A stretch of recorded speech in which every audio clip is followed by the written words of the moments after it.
I'm Julia Sondu, showing you where development is happening. Please come and join us. Cameroon Special Forces to receive upgraded Ratel IFVs. Cameroon's Rapid Intervention Battalion, BIR, responsible for the protection of President Paul Biya, is set to acquire a fleet of Ratel Infantry Fighting Vehicles, IFVs, from South Africa. The South African company OTT Technologies is in charge of supplying the 10 Ratels and upgrading them to meet modern military standards. The upgrades include new armor, advanced weaponry, and cutting-edge communication systems. OTT Technologies announced plans to deliver a set of refurbished Ratels to an African military force. These vehicles, sourced from OTT's own inventory, have undergone an exhaustive 7-month overhaul. It is now confirmed that Cameroon is the recipient of these revamped Ratels. The vehicles are being provided to the BIR as part of a bilateral agreement between the governments of Cameroon and South Africa.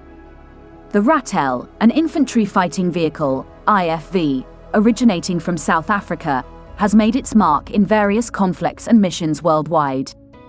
Designed in March 1972 by Springfield Busing, the Ratel was produced between 1976 and 1987 by manufacturers Sandock Austral and Rumesh OMC. With a total of 1,381 units built, this vehicle has been a mainstay in several conflicts, including the South African Border War, the Western Sahara War, Operation Bolaise, the African Union Mission in Somalia, and more recently in the civil wars in the Central African Republic, Libya, and Yemen. Weighing between 18.5 and 19 tons depending on the variant, the Ratel measures 7.21 meters in length and 2.5 meters in width, and has a varying height between 2.39 and 3.11 meters. It can accommodate a crew of 3, consisting of a commander, a gunner, and a driver, as well as up to 9 passengers.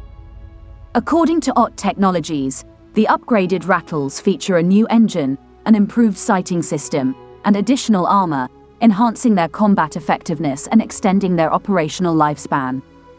The Ratel is powered by a Busing D3256 BTXF 6-cylinder turbocharged diesel engine, capable of generating 205 kilowatts, 275 horsepower, at 2,200 revolutions per minute. This power gives it a power-to-weight ratio of 11.36 kilowatts-t and a maximum speed of 105 kilometers per hour. With a fuel capacity of 530 liters, the Ratel can cover up to 1,000 kilometers. Meanwhile, on August 31, 2023, Cameroon, Rwanda make major changes in their military positions after Gabon coup. Cameroon's President Paul Biya, one of Africa's longest-serving leaders, enacted fresh appointments within the Defense Ministry's Central Administrative Unit, as outlined in a decree shared on social media. The sweeping changes in Cameroon and Rwanda came barely hours after the coup in Gabon, where President Ali Bongo Ondimba was toppled and placed under house arrest by soldiers. Both leaders did not reference the coups in Niger and Gabon in their respective decisions. Soldiers who seized power in Niger in late July have also faced sanctions by the Economic Community of West African States, ECOWAS, although the measures have so far failed to persuade the junta to return power to the democratically elected leadership. Mr. Biya, in a statement posted on Twitter Wednesday afternoon, said he had issued a decree to terminate some soldiers and move others from the country's defense department. Newly appointed senior military chiefs for the army include Ajega and J. Felix, Camdom Lucas, and Nguema Ondo Bertine Borga, amongst others. Edu Essono, Serge Durel, and Mudio Hervé were among the newly designated officers in the Cameroon's Marine.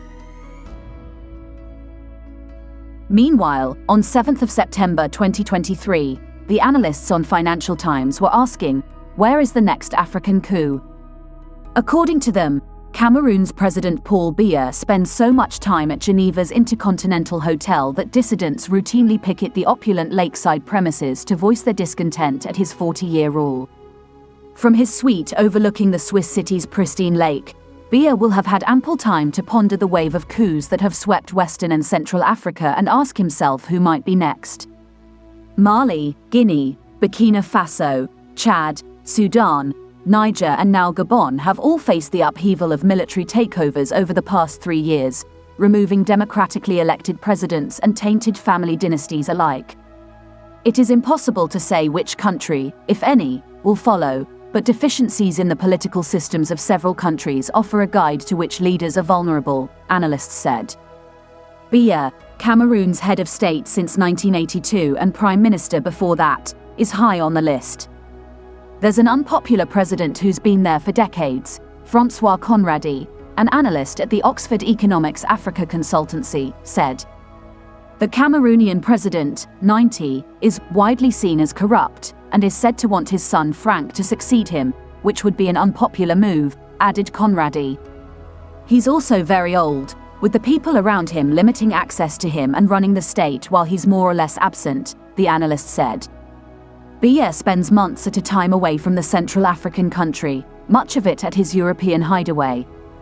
Each of the recent African coups has had unique characteristics, but an increasingly common theme has been emboldened militaries realizing that they are likely to face little effective resistance for their actions. Would-be coup leaders look at this as a proof of concept, said Khaled Kher, director of Confluence Advisory, a Sudanese think tank. These things happen and there's very little pushback. The removal of Gabon President Ali Bongo last week underscored this point. Coup leader General Brice Oligui Nguema has faced little domestic or international criticism since detaining Bongo, a distant cousin, and dissolving his government. Nguema was on Monday sworn in as interim president, and the end of the Bongo family's 5-decade dynasty has been celebrated on the streets of the capital Libreville. The threat from Nigeria to use force to overturn the coup in neighboring Niger that removed President Mohamed Bazoum was not followed with military action. As far back as 2017, Zimbabwe's generals faced little or no censure for removing Robert Mugabe. It's just a question of who's next, said Afolabi Adekayauja, research analyst at the Center for Democracy and Development think tank.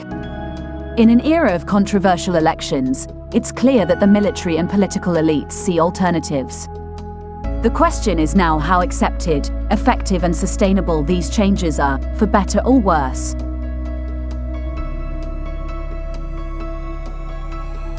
This is the end of our program today. See you on Intervlog same time tomorrow. Thanks for watching. Please like and subscribe to my channel and press the bell icon to get new video updates. Thank you for watching Intervlog.